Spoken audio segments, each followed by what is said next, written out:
Hello students, welcome back to PSC for CBSE. और बच्चों, आज की इस वीडियो में हम बात करेंगे सीबीएसई क्लास 10th हिंदी का जो हमारा सिलेबस है सेशन 24-25 स्टूडेंट्स के लिए, उसको जानेंगे। और ये जो सिलेबस है वो हिंदी ए वाले स्टूडेंट्स के लिए है।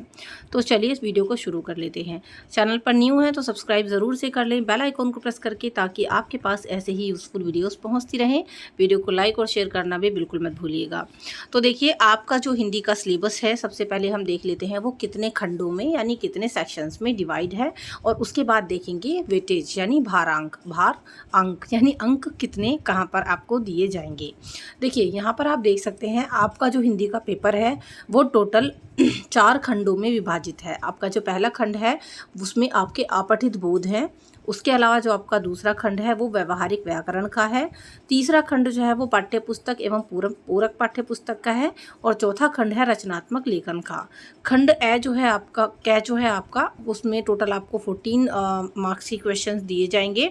खंड ख जो व्यवहारिक व्याकरण है यानी व्याकरण आपकी टोटल 16 नंबर की होगी। इसके अलावा जो आपकी पाठ्य पुस्तक एवं पूरक पाठ्य पुस्तक है वो आपकी टोटल 30 नंबर की होगी। और रचनात्मक लेखन आपका टोटल 20 नंबर का होगा। तो इस तरीके से क्वेश्चन पेपर आपको टोटल 80 मार्क्स का दिया जाएगा एग्जाम में। चलिए देख लेते हैं अभी कि आपको किस किस टाइप के क्वेश्चन किस खंड में देखने को मिलेंगे। सबसे पहले यहाँ पर आप देख सकते हैं जो आपका खंड क है, इसमें आपको अपठित बोध यानी अपठित जो गद्यांश या पद्यांश वगैरह होते हैं वो दिए जाएंगे। ठीक है, जिसको इंग्लिश में आपका रीडिंग सेक्शन कहा जाता है। यहाँ पर आप देख सकते हैं कि पहला जो आपका क्वेश्चन होगा वो 7 नंबर का होगा। इस क्वेश्चन में आपको एक अपठित गद्यांश दिया जाएगा जो लगभग 250 शब्दों का होगा। और उस गद्यांश के बेस्ड पर आपको जो है बहुविकल्पीय प्रश्न दिए जाएंगे, अति लघु रत्नात्मक प्रश्न दिए जाएंगे और लघु प्रश्न दिए जाएंगे जो कि 2-2 नंबर वाले हो सकते हैं। सो इस तरीके से ये 7 नंबर का आपको अपठित गद्यांश 250 शब्दों में दिया जाएगा, जिसको पढ़ के आपको MCQ very short questions attempt करने हैं। इसके अलावा जो आपका दूसरा क्वेश्चन होगा उसमें आपको एक अपठित काव्यांश दिया जाएगा। ठीक है, पहले क्वेश्चन में आपको गद्यांश दिया जाएगा बिना पढ़ा हुआ यानी आपकी बुक से बाहर का, और दूसरे क्वेश्चन में आपको अपठित यानी बिना पढ़ा हुआ काव्यांश दिया जाएगा जो कि कविता की फॉर्म में होता है। इसकी वर्ड लिमिट आपकी लगभग 120 शब्दों की होगी। और इसमें भी आपको जो है MCQ question, very short question और शॉर्ट क्वेश्चन दिए जाएंगे। तो इस तरीके से आपका ये भी 7 नंबर का क्वेश्चन होगा।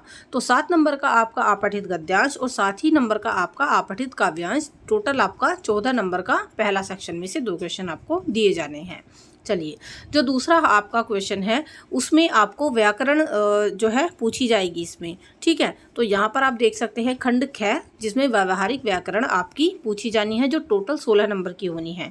तो इसलिए आपको व्याकरण पर भी अच्छे से पकड़ बनानी होगी और अच्छे से आपको व्याकरण की भी तैयारी करनी होगी, क्योंकि 16 नंबर काफ़ी ज़्यादा होते हैं। ठीक है, चलिए इसमें क्या होगा कि रचना के आधार पर वाक्य भेद, तो रचना के आधार पर वाक्य भेद आपको दिए जाएंगे। टोटल 5 क्वेश्चन दिए जाएंगे जिसमें से आपको 4 करने हैं। इसके अलावा दूसरा टॉपिक है आपका वाच्य में भी आपको 5 में से 4 प्रश्न करने के लिए दिए जाएंगे। और देख सकते हैं आप इनका जो वेटेज है सामने दिया हुआ है। जो आपके वाक्य भेद हैं वो भी 4 नंबर के हैं। जो वाच्य हैं जो 5 में से 4 आपको करने हैं वो भी 4 नंबर के हैं, यानी 1-1 नंबर का क्वेश्चन आपको दिया जाएगा। इसके अलावा पद परिचय आपको दिए जाएंगे, ये भी 5 में से 4 प्रश्न आपको करने हैं। इसके अलावा आपको अलंकार में कौन से अलंकार आपको तैयार करने हैं। अर्थालंकार में उपमा, रूपक, उत्प्रेक्षा, अतिशयोक्ति और मानवीकरण, ये अलंकार आपको तैयार करने हैं। और इसमें से भी आपको 5 में से 4 प्रश्न करने होंगे। सो इस तरीके से ये जो टॉपिक हैं आपके, ये ग्रामर के हैं। ग्रामर में आपके हर जितने भी आपको टॉपिक दिए गए हैं, चाहे वो वाक्य भेद हो, वाच्य, पद परिचय, अलंकार, इन सब में से आपको 5-5 प्रश्न दिए जाएंगे जिनमें से आपको 4-4 प्रश्न करने हैं जो कि 4-4 नंबर के ही होंगे। तो टोटल 16 नंबर की आपकी ग्रामर आपसे एग्जाम में पूछी जाएगी। अब बात कर लेते हैं अगले खंड की, जो कि है खंड ग, जिसमें आपकी पाठ्य पुस्तक एवं पूरक पाठ्य पुस्तक जो है वहाँ से प्रश्न दिए जाएंगे। सो आप देख सकते हैं, पहले बात करेंगे क्षितिज भाग 2 जो आपकी पाठ्य पुस्तक है। तो क्षितिज भाग 2 में से क्या दिया जाएगा, जब आप पाठों को पढ़ेंगे ना तो उन पाठों में से आपको गद्यांश के आधार पर जो है प्रश्न दिए जाएंगे। यानी आप जब अपने पाठों को पढ़ें तो ध्यान से पढ़ें, उनमें से आपको कोई भी गद्यांश दे देंगे और उस गद्यांश को पढ़ने के बाद आपको उसके बहुविकल्पीय प्रश्न को अटेम्प्ट करना होगा जो कि 5 नंबर के होंगे। इसके अलावा जो आपकी क्षितिज भाग 2 यही पुस्तक है, इसमें से जो आप पाठ पढ़ेंगे इन्हीं पाठों में से आपके जो है क्वेश्चन पूछे जाएंगे जो कि 25 से 30 शब्दों में आपको आंसर करने हैं। एक तरीके से लघु उत्तरीय प्रश्न आपके ये होंगे होंगे और यहाँ पर आपको 4 में से 3 प्रश्न करने होंगे जो कि आपके 2-2 नंबर के होंगे। सो इस तरीके से 6 नंबर के आपके लघु उत्तरीय प्रश्न यहाँ पर पूछे जाने हैं।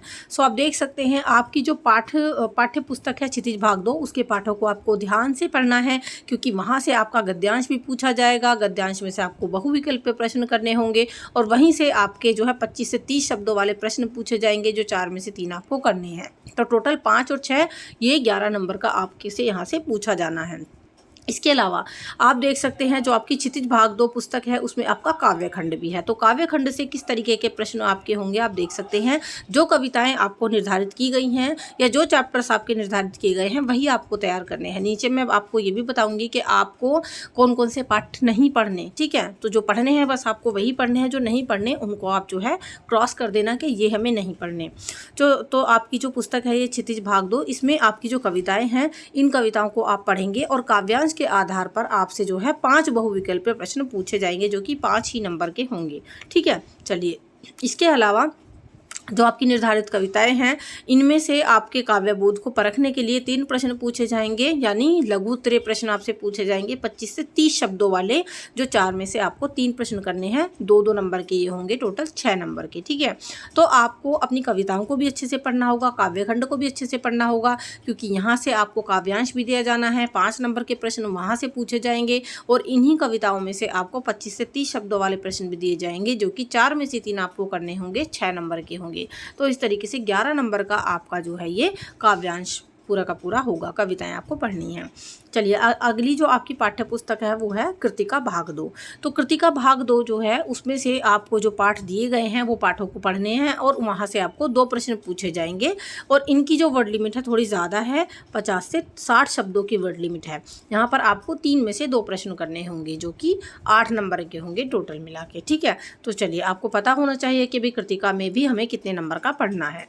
अब आप देख सकते हैं आपका खंड है, इसमें आपका रचनात्मक लेखन होगा, यानी आपकी राइटिंग स्किल्स। इसमें आपको जो प्रश्न दिए जाएंगे आप देख सकते हैं। पहला जो प्रश्न है वो आपका अनुच्छेद लेखन का होगा जो 120 शब्दों में आपका होगा, ये आपका होगा 6 नंबर का, ठीक है।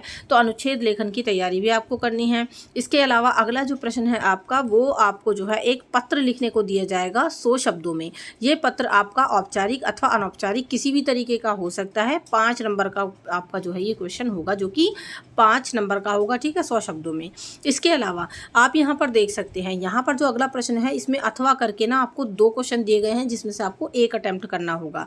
यहाँ पर पहला जो है उसमें स्ववत्र लेखन है आपका जो कि 5 नंबर का है। अगर ये समझ में आता है आप ये कर सकते हैं, नहीं समझ में आता तो आप जो है 80 शब्दों में ईमेल लेखन भी कर सकते हैं। तो दोनों ही 5 नंबर के हैं लेकिन अटेम्प्ट आपको एक करना है। चलिए, अगला प्रश्न जो है वो आपका विज्ञापन लेखन का है जो आपका 4 नंबर का है, ठीक है। तो 40 शब्दों में आपको लगभग विज्ञापन लेखन आपका लिखना होगा और यहाँ पर भी आपको दूसरा ऑप्शन दिया गया है अथवा करके। अगर ये समझ में नहीं आता तो आप जो है दूसरा प्रश्न कर सकते हैं जो कि है आपका संदेश लेखन। संदेश लेखन भी आपका 4 ही नंबर का है।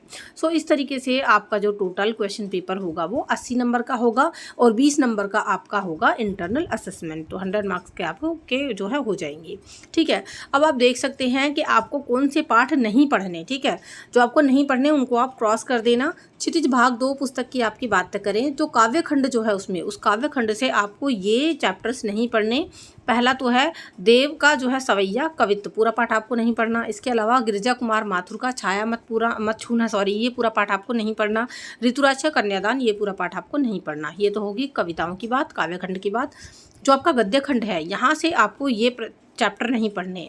महादेवी प्रसाद द्विवेदी जी का जो है उन्होंने लिखा है स्त्री शिक्षा के विरोधी कुतर्कों का खंडन, ये पूरा पाठ आपको नहीं पढ़ना। सर्वेश्वर दयाल सक्सेना का मानवीय करुणा की दिव्य चमक, ये पूरा पाठ आपको नहीं पढ़ना। तो ये 2 पाठ आपको गद्य खंड से नहीं पढ़ने। कृतिका भाग 2 पुस्तक की बात करें तो यहाँ से आपको एही ठैया झुलनी हेरानी हो रामा, ये पूरा पाठ नहीं पढ़ना और जॉर्ज पंचम की नाक, ये पूरा पाठ आपको नहीं पढ़ना।